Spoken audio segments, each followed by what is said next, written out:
pergunto, né, pergunto no livro, por que desacreditar essa possibilidade tão cristã e aceita por tanto tempo entre os cristãos? Por quê?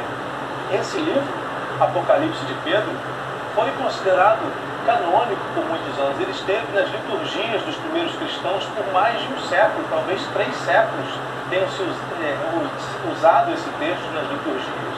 Ele acabou saindo na última hora, como aconteceu com muitos textos, porque tinha alguma coisa ali que não coincidia com alguma outra verdade afirmada pelos outros textos do Evangelho.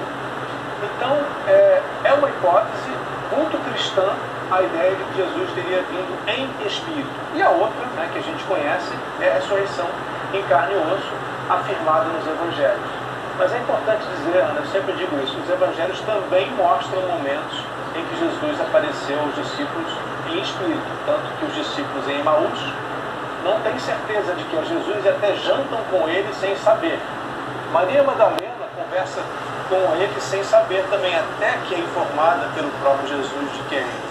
Então, os Evangelhos também não deixaram essa certeza de se a ressurreição foi em espírito ou em carne e osso. Eu acho bonito, não vejo por que não falar sobre isso.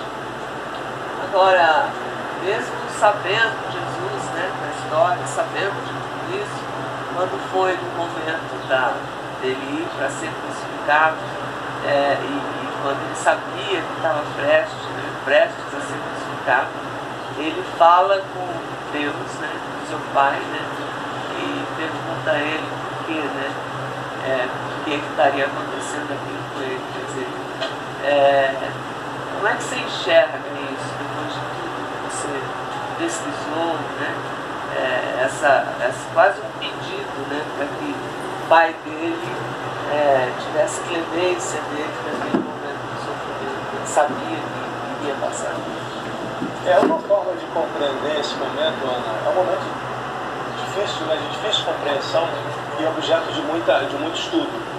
Uma compreensão possível para esse questionamento de Jesus a Deus, né, por que você me abandonou, é o Jesus humano, entendendo talvez que a missão dele ainda não estivesse cumprida e sentindo muito as dores, né, daquele sofrimento todo que tinha sido imposto a ele. Outra maneira de ver, e isso alguns estudiosos veem assim, é que talvez Jesus não estivesse ciente da ressurreição até que ela tivesse acontecido, né?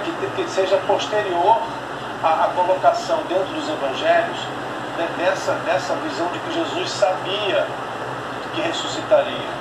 Então essa frase deixa dúvida em alguns estudiosos, eu falo de estudiosos sérios, acadêmicos, né, de grandes universidades, teólogos até cristãos também, perguntam-se se Jesus de fato sabia que iria ressuscitar. Nesse momento cria essa dúvida, mas, de novo, né, não tira em nada o crédito de nenhuma visão que se tem sobre esse momento, mas abre uma dúvida. Jesus sabia? Pois é. Você acha que ele foi um revolucionário? Eu não tenho dúvida de que Jesus foi um revolucionário. A questão é saber que tipo de revolução ele provocou, né? Porque revolucionário, não tem a menor dúvida, houve uma revolução no comportamento humano depois de Jesus. Houve uma mudança drástica depois de Jesus. Ele chegou num mundo em que a tortura era um método oficial de punição, era aceito como algo que líderes poderiam praticar com seus súditos, que as pessoas podiam estar submetidas a apedrejamentos. A pena de morte era algo banal no tempo de Jesus.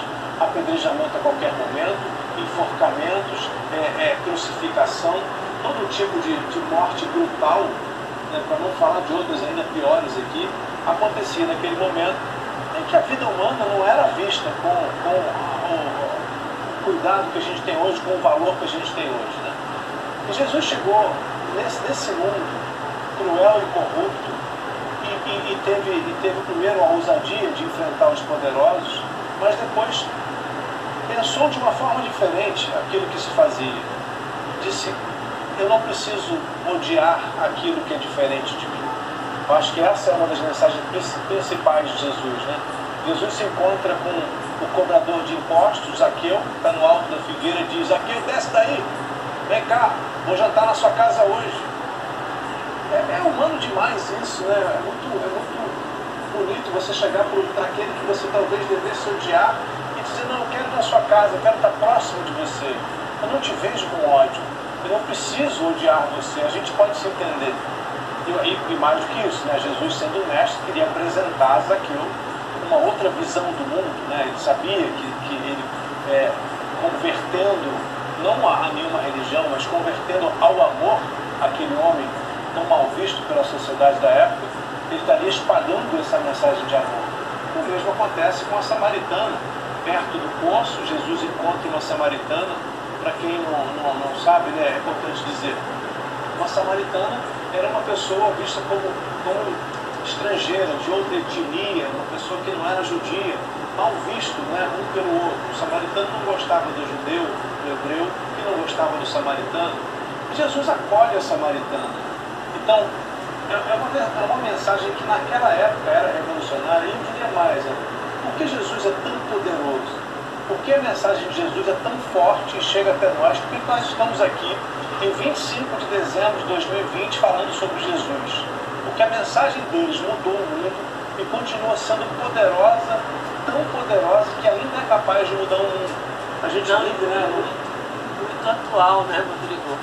Que a gente vê, por exemplo, aqui no Brasil mesmo, né, as pessoas se odiando por conta que um pensa diferente do outro, né? E que a gente, de repente, não suporta escutar uma outra visão a respeito de política, a respeito de religião, né? Mas atualmente mais a política, né, no Brasil. Tem grupos que são, parece que não se falam mais, né? Eu acho que essa mensagem é muito bem-vinda no dia de hoje, né? Para a gente saber, você conta tão bem histórias, né? Tão apaixonante de escutar, né? E a gente botar a mão na consciência hoje, né? Todos nós, né? E falar assim: nossa, isso tem 2000 anos, né?